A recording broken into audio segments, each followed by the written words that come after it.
नोनी नाम की एक लड़की थी। वो 5 साल की थी। जानवरों से बहुत प्यार करती थी। एक दिन उसके पापा ने उसे 2 छोटे सफेद चूहे लाकर दिए। उस दिन वो बहुत खुशी से उछल पड़ी। उसने घर में रखा एक टब लिया और चूहों को उसमें छोड़ दिया।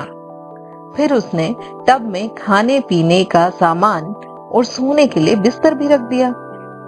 नोनी की इन हरकतों को देख मम्मी पापा एक दूसरे को देखकर मुस्कुराए। नोनी ने चूहों का नाम रखा गोलू और भोलू।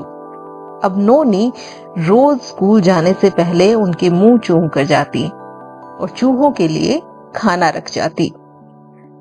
चूहे भी अपना नाश्ता कुतर कुतर कर खाते। फिर नोनी स्कूल से आते ही बस्ता एक तरफ फेंकते हुए सीधे चूहों के पास जाती। इसी तरह दिन बीतते गए।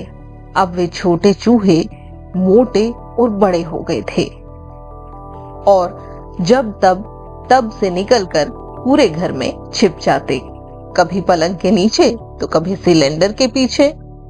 नोनी रोज उन्हें ढूंढ कर पकड़ती और टब में रख देती।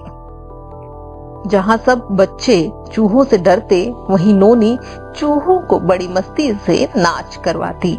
सभी बच्चों को चूहे उनके सामने रखकर डराती।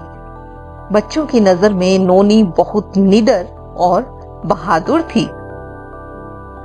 एक दिन नोनी स्कूल से आई तो उसे भोलू चूहा कहीं नहीं मिला। उसने पूरा घर छान मारा पर भोलू नहीं मिला। नोनी ने बहुत बार भोलू के लिए मम्मी पापा से पूछा। मम्मी पापा ने कोई जवाब नहीं दिया। जब बहुत देर ढूंढते ढूंढते भोलू नहीं मिला तो नोनी जोर जोर से रोने लगी।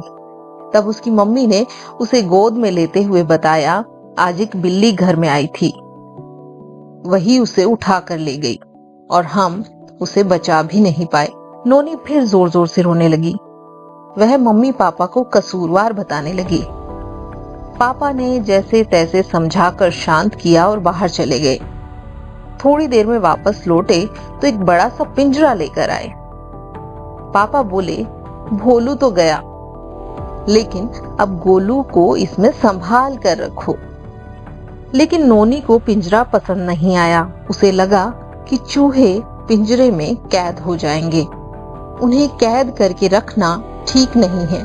कुछ देर सोचकर नोनी पापा से बोली, चलो पापा, बड़े पार्क में चलते हैं। हम चूहे को वहां छोड़ देंगे ताकि वह अपने असली घर में आजाद रह सके।